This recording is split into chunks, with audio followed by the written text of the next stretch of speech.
네, 오늘 우리가 읽은 말씀은 하나님의 심판에 대한 주제를 담고 있는데 결론은 이렇습니다. 11절을 보면 하나님은 외모로 사람을 취하지 않으신다. 여기 말하는 외모는 우리의 겉모습을 얘기하는 게 아니라 편애하지 않으신다, 그 뜻입니다.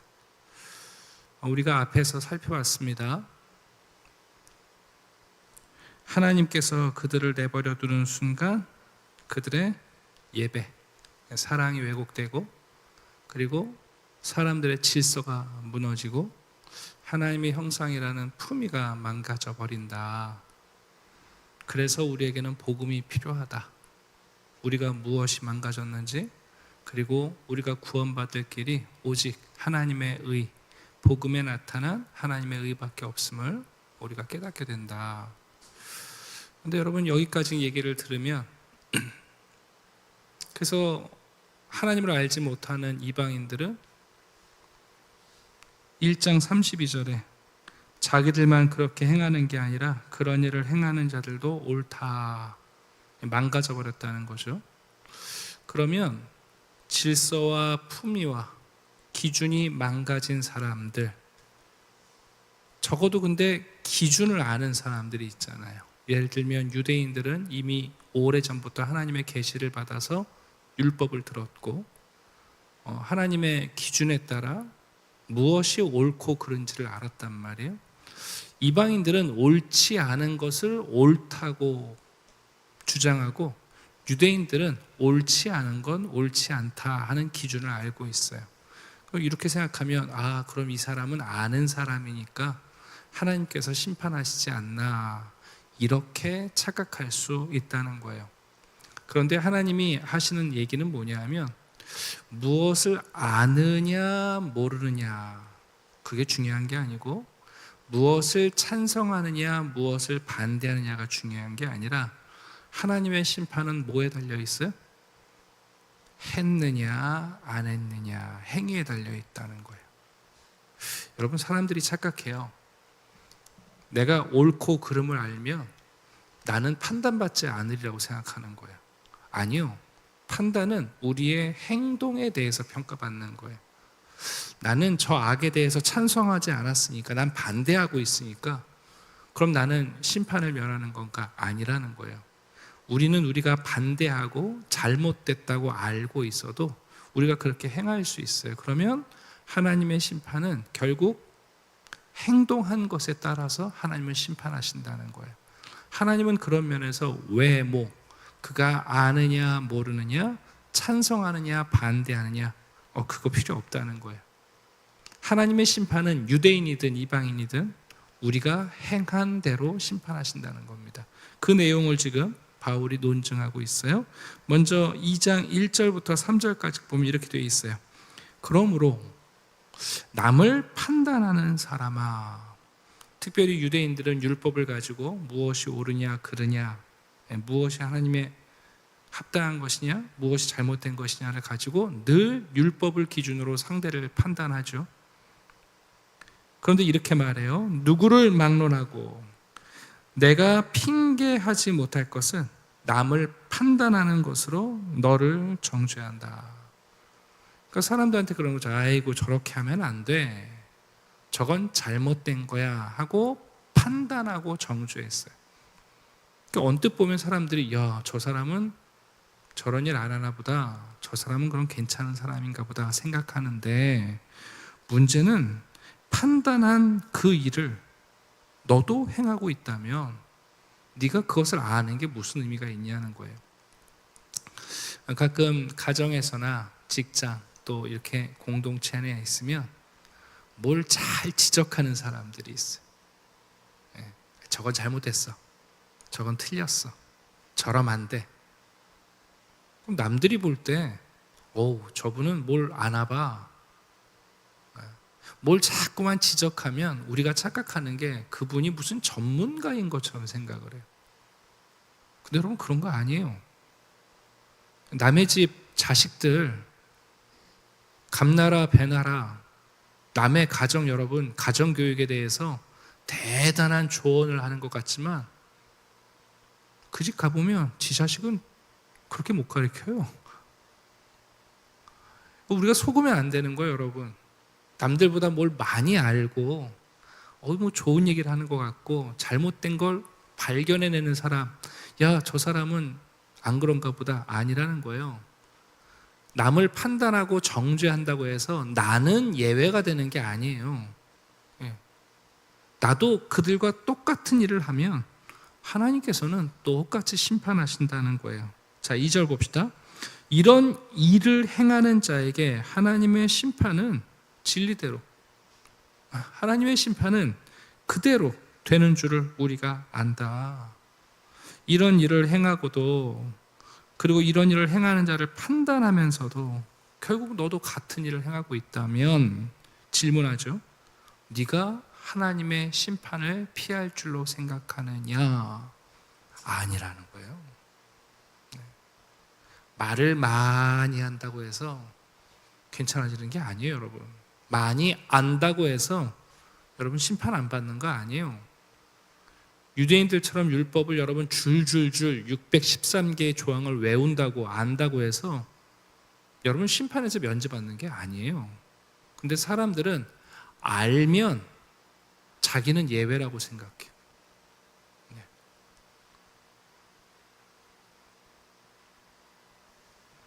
그 말은 이런 의미입니다. 상대방에 대해서, 나 자신에 대해서 여러분 심판할, 정죄할 권한이 우리에게 있어요, 없어요? 없다는 거예요. 네. 아니 여러분, 검사도 잘못하면 구속되는 거예요. 아니 여러분, 심지어 판사도 잘못하면 구속되는 거예요. 아니 판사니까 죄를 지어도 여러분 감옥에 안 가요? 내가 검사고 변호사니까 여러분 죄를 지어도 감옥에 안 가는 게 아니에요. 뭐가 죄고 뭐가 불법인지를 아니까 그럼 난 예외냐? 아니라는 거예요. 바울이 지금 말하고 있는 건 하나님의 뜻을 안다고 남들을 정죄하고 있는 유대인들, 그리고 불의한 일을 옳다고 말하는 이방인들, 그 지식이 하나님 앞에서의 심판의 예외는 없다는 얘기입니다. 자, 4절을 봅시다. 그러면 하나님께서 우리가 범죄해도 바로 심판하시지 않는 것 같죠. 네. 특별히 여러분 종교인들이 빠지는 함정이 여기에 있어요. 우리가 뭘 알아요. 그리고 내가 그 죄를 지었는데 하나님이 바로 심판하시지 않거든요. 그러니까 그걸 어떻게 착각하냐면 나는 하나님이 예외로 생각하시나 보다 하고 착각한다는 거예요. 그런데 봅시다. 4절. 혹 내가 하나님의 인자하심 안에서 너를 인도하여 회개하게 하심을 알지 못하여 그분이 너를 인자하게 대하시고 용납하시고 길이 참으시는 그 풍성함을 착각하는 거죠. 하나님은 회개할 시간을 주고 계시는 건데 하나님이 인내하시는 시간을 마치 나는 심판받지 않는다고 생각하고 있다는 거예요. 하나님께서 길이 참고 계시는데 회개할 기회를 주고 계시는 건데 사람들은 그게 아니라 나는 죄가 없나 보다 이렇게 착각한다는 거예요. 문제는 뭐냐면 여러분, 죄를 지은 사람과 죄를 안 지은 사람이 있는 게 아니라는 거예요. 성경은 뭐라고 말하는가? 죄를 회개하는 사람이 있고 고집스럽게 회개하지 않는 사람이 있다. 바울이 놀라운 이야기를 해요. 유대인이냐 이방인이냐 그 외모는 의미가 없다. 우리가 결국은 하나님 앞에서 다 죄를 지어서 하나님의 정죄의 대상인데 결국은 하나님께서 우리에게 회개할 기회를 주시는데 그러면 죄를 지었지만 회개하는 사람이 있느냐, 아니면 죄를 짓고도 끝까지 고집스럽게 회개하지 않는 사람이 있느냐, 이 두 가지가 하나님의 판단 기준이라는 거예요. 5절을 보시면 그 얘기를 설명하죠. 다만 내 고집과 회개하지 아니한 마음을 따라 하나님의 진노의 날, 하나님의 의로우신 심판이 나타나는 그날에 임할 진노, 그거를 너희가 지금 쌓고 있는 거다. 하나님이 날 심판하시지 않으니까 내가 죄가 없는 게 아니라 지금 하나님은 우리를 회개할 시간을 주고 계신 건데 그래서 여러분 6절이 결론이에요. 하나님은 그 사람이 그것을 아느냐 모르느냐, 찬성하느냐 반대하느냐가 아니라 각 사람이 행한 대로 보응하신다. 그래서 하나님 앞에서의 선과 악은 죄를 알면 선하고 모르면 악한 게 아니다. 죄를 정죄하면 선한 거고 죄를 반대하면 악한 게 아니라 회개하면 하나님 앞에서 선한 일이고 회개하지 않으면 그게 악이라는 거예요. 여러분 7절부터 보시게 되면 반복돼서 나타나요. 참고 선. 8절을 보시면 불의를 따르는 자. 9절 악을 행하는 자. 10절 선을 행하는 자. 반복되어 나타나죠. 그래서 보통 이제 A, B, BA 이런 구조라고 얘기를 하는데 대꾸를 통해서 강조하는 거예요. 하나님은 각 사람이 행한 대로 보응하신다. 그러니 하나님 앞에서 선을 행할 거냐 악을 행할 거냐, 악을 행할 거냐 선을 행할 거냐 판단해 봐라. 결론은 뭐예요? 9절과 10절 두 번 반복되죠. 먼저는 유대인에게 그리고 헬라인에게. 선도 마찬가지예요. 먼저는 유대인에게 그리고 헬라인에게. 이 먼저 나중이라는 건 무슨 농도의 차이를 얘기하는 게 아니야. 결국 똑같다는 거예요. 우리나라 말에 재밌는 표현이 있어요. 매도 먼저 맞는 게 낫다. 나아요? 안 나요?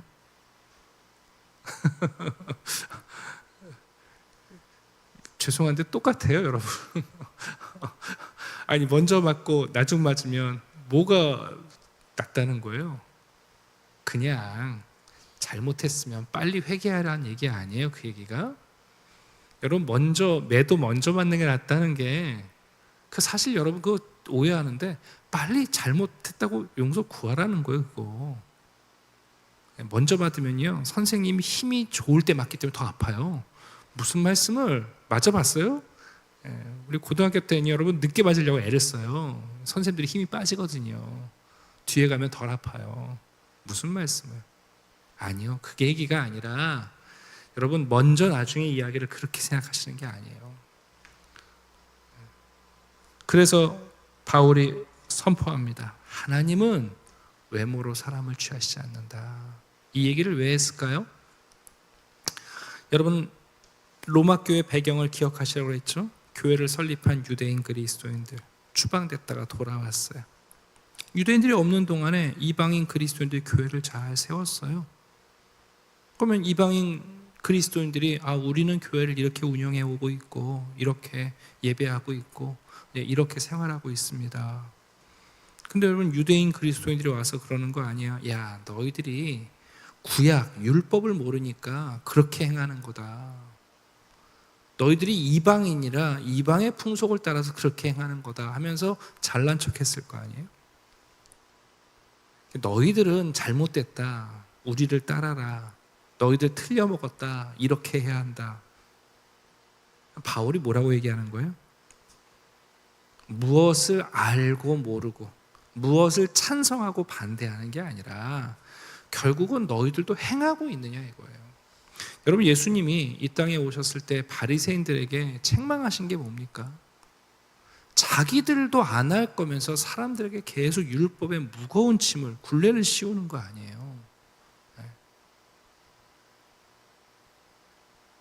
그렇게 하는 게 옳다고. 자기들은 옳은 걸 아니까 옳은 사람이라고. 아니라고 여러분. 여러분 옳은 걸 안다고 옳은 사람이 아니에요. 여러분 고등교육 받은 사람들이 더하기, 빼기, 곱하기, 나누기, 미적분을 풀 줄 알아요. 근데 여러분 그 사람들이 그 지식을 가지고 뭐 해요? 주가 조작해요. 아니 여러분 초등학교도 못 나오신 분들은 더하기 빼기밖에 못 해가지고 자주 틀려요. 수학, 계산 자꾸만 틀려요. 많이 배우신 분들은 미적분을 풀어요. 그럼 여러분 미적분을 알면 계산에 틀림이 없는 사람이에요? 아니요. 그 좋은 수학 실력 갖다가 사기쳐요. 아느냐 모르느냐, 여러분 그거 하나님 앞에서 중요한 거 아니에요. 내가 찬성하느냐 반대하느냐, 여러분 그거 중요한 거 아니에요. 오늘날 우리가 참 답답한 게 뭐냐면 특별히 여러분 이데올로기가 그런 거예요. 진보와 보수로 갈라져서 무엇이 더 옳고 그르냐, 나으냐, 틀리냐, 자기들이 뭘 많이 아신대요. 너는 뭘 찬성하느냐 반대하느냐 팀을 가로요. 근데 여러분 그게 중요한 게 아니에요. 그래서 보수주의자들은 사랑해요? 진보주의자들은 사랑하고 있어요? 네? 그들이 아는 게 옳다고 주장하는 게 아니라 뭘 찬성하느냐가 중요한 게 아니라 그래서 어떻게 살고 있냐고요. 여러분 하나님이 유대인이라고 이방인이라고 보수 진보라고 여러분 그 얘기 갖고 판단하시지 않는다는 거예요. 하나님은 동일한 기준으로 판단하신다. 하나님은 외모 보지 않으신다. 하나님은 진리로 행하신다. 그래서 교회 안에 있는 여러분 유대인이든 이방인이든 헬라인이든 야만인이든 하나님 앞에서 우리가 다 동일한 심판대 앞에 있다. 문제는 하나님이 우리를 지금 용납하시고 수용하시고 기회를 주실 때 그 하나님의 진노를 쌓지 말고 빨리빨리 회개하라는 거예요. 자, 말씀을 정리하려고 합니다. 여러분 하나님 앞에서는요, 죄 있냐 죄 없냐 그게 선악이 아니에요. 하나님이 보실 때는 다 죄인이에요. 다 정죄할 내용밖에 없어요. 네. 그러나 하나님은 무엇을 선으로 보시느냐? 회개하는 것. 네. 그들에게는 영생이 있다고요. 회개하는 사람들에게는 여러분 영원한 생명이 있다고요. 우리 한번 7절 볼까요? 참고 선을 행하여 그런 사람들은 영광과 존귀와 썩지함을 구하는 사람이라는 거예요. 그들에겐 영생이 있다는 거예요. 그러나 불의를 따르는 자에게는 남은 것이 하나님의 진노와 분노밖에는 없다는 겁니다. 여러분 우리도 까딱 잘못하면 그렇게 판단해요. 교회 안에 있는 사람들은 다 착한 사람들인 것처럼, 교회 바깥에 있는 사람들은 다 악인인 것처럼. 그렇지 않아요, 여러분. 네. 교회 안에서도 오히려 회개하지 않는 사람들 많아요. 작은 것도 사과할 줄 모르는 사람들 많아요. 저를 여러분 세상에 있는 사람들은요 잘못했다고 얘기해요. 네. 우리가 남들보다 높은 윤리적 기준을 가지고 있다고, 영적 기준을 가지고 있다고, 우리가 여러분 하나님 앞에서 의로운 사람들이 아니라는 거예요. 심지어 교회 안에서 오랫동안 신앙생활한 사람과 이제 막 들어온 초신자, 당연히 뭘 더 많이 알죠. 오래 신앙생활한 사람들이. 그럼 여러분 그들이 더 의롭고 선한 것인가? 그거 아니에요, 여러분. 목사가 얼마나 많이 알아요, 여러분? 네? 목사들이 평생 성경 갖고 밥 벌어먹는 사람들 아니에요? 그럼 목사들이 여러분 더 의로워요? 아니에요, 여러분. 무슨 말씀을? 바울은 지금 놀라운 이야기를 하고 있어요. 하나님은 외모로 사람을 취하지 않는다. 하나님 편애하지 않는다. 하나님은 검사라고 판사라고 변호사라고 그들은 죄 없다고 판단하시지 않는다. 그렇게 어리숙한 분 아니다. 하나님은 진리로 판단하신다. 오늘도 하나님은 세상을 그래서 진리로 다스리세요. 우린 자꾸만 속아요. 좋은 말을 하면 저 사람이 좋은 사람이라고 생각해요. 악을 여러분 정죄하면 야, 저분은 의로운 사람이라고 생각해요. 아니요. 의는 그런 데 있는 게 아니에요. 참다운 의는 여러분 친구를 위하여 목숨을 내어주는 거고, 여러분 사랑하기 위해서 자기를 희생하는 거예요. 그거 안 하면서 입 바른 소리 해대는 사람들, 여러분 그거 선 아니에요. 자꾸는 속지 마세요.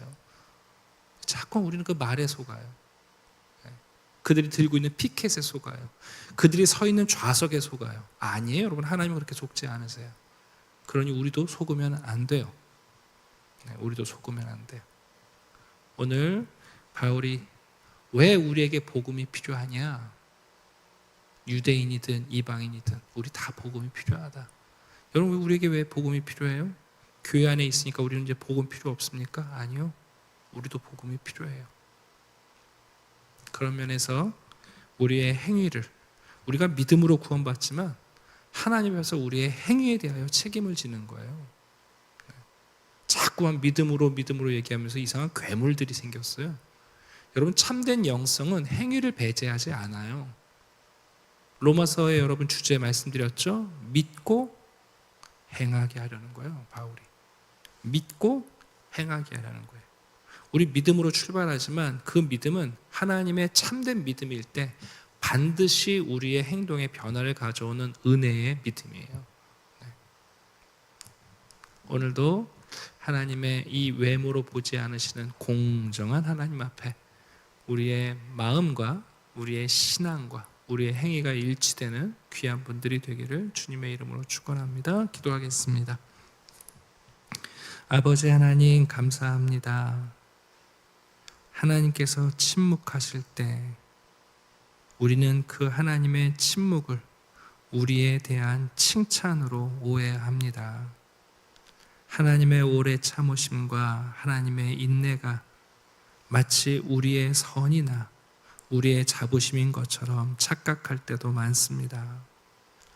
무엇을 아느냐가 문제가 아니고 무엇을 찬성하고 반대하느냐가 아니라 우리가 믿음을 따라 사랑을 행하고 있는가. 하나님은 우리의 지식과 우리의 입장이 아니라 우리의 행동을 달아보십니다. 아버지 하나님, 우리가 모두 죄인 되었을 때에 우리를 향하여 인내하고 기다리시는 하나님의 마음을 깨달아 회개하지 않는 습관이 깨어지게 하시고 하나님이 우리에게 말씀하시고 깨닫게 하시고 우리에게 가까이 오실 때마다 우리의 마음을 깨트려 하나님이 회개하며 주님께 돌이키는 일이 있게 해주시옵소서. 교회 안에 아는 자, 모르는 자, 익숙한 자, 미숙한 자, 어떤 일을 찬성하고 볼 줄 아는 자, 보지 못하는 사람들이 섞여 있습니다. 그러나 우리가 서로를 정죄하는 공동체가 아니라 하나님의 뜻을 따라 바르게 행동을 지향하는 아름다운 공동체와 성도들이 되게 해주시옵소서. 감사드리며 예수 그리스도의 이름으로 기도드립니다. 아멘.